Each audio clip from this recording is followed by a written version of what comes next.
Hello everyone, in this video we will learn about connective tissue. So the tissues that are connecting one body part to another, we call them connective tissue. In our body lots of connective tissues are there, so let's discuss them one by one. So first is blood. So blood contains RBC that we call the red blood corpuscles, WBC that we call the white blood corpuscles, or it is also known as leukocytes, and the last contains platelets. It also contains a liquid that we call the plasma.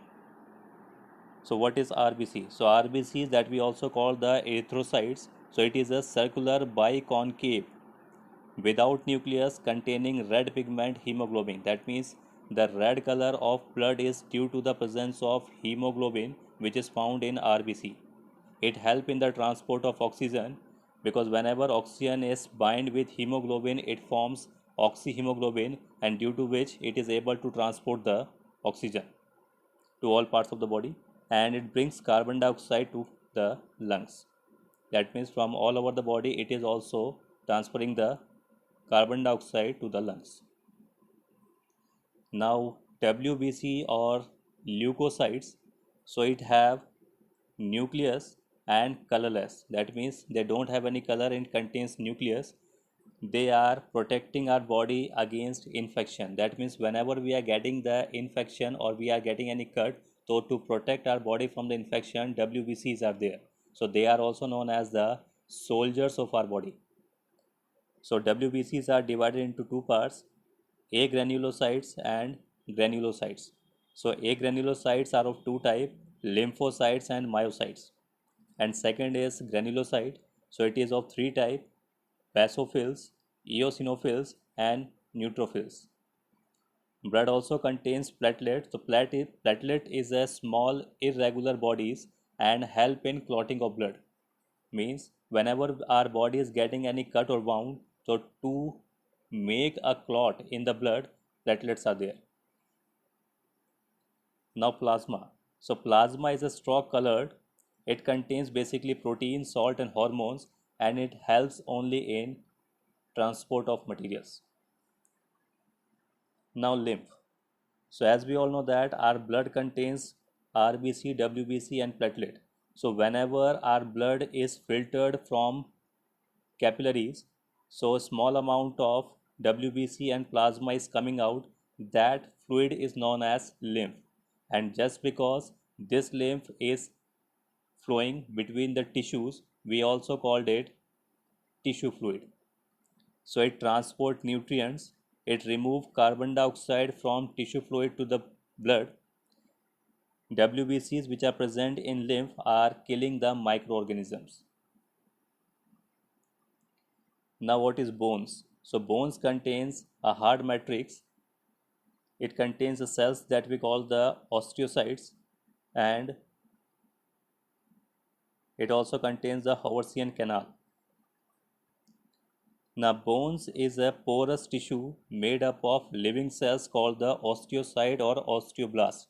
That means the cells which are found in the bones we call them osteocytes or osteoblasts. It is strong, it is non-flexible, and it is made up of calcium and phosphorus matrix. That means the hard matrix is made up of calcium and phosphorus. It is hardest connective tissue in our body.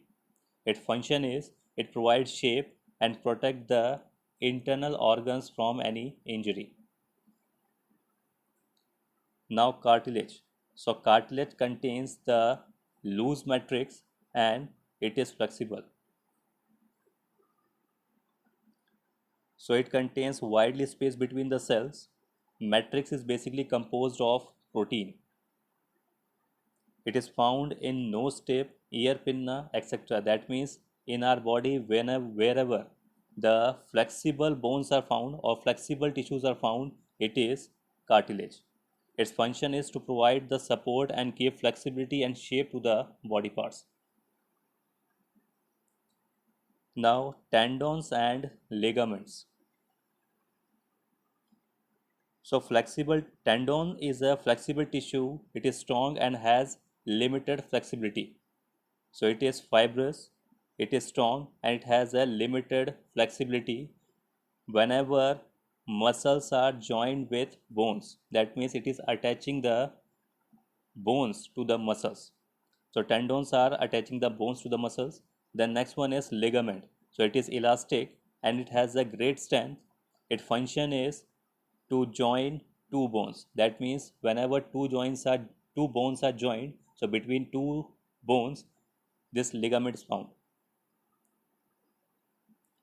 Now, areolar tissue. So areolar tissue contains macrophage, fibroblast, collagen fibers, and mast cell. So areolar cells, it is loosely packed.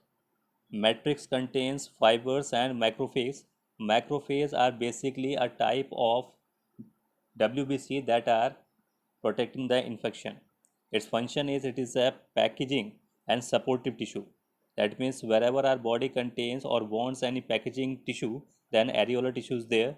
It also repairing the tissue. Whenever our body is getting any injury, so the tissues are repaired by these areolar tissues. It also joins the skin to muscles. That means our skin is attached to the muscles by the help of this areolar tissue. Now last one is adipose tissue.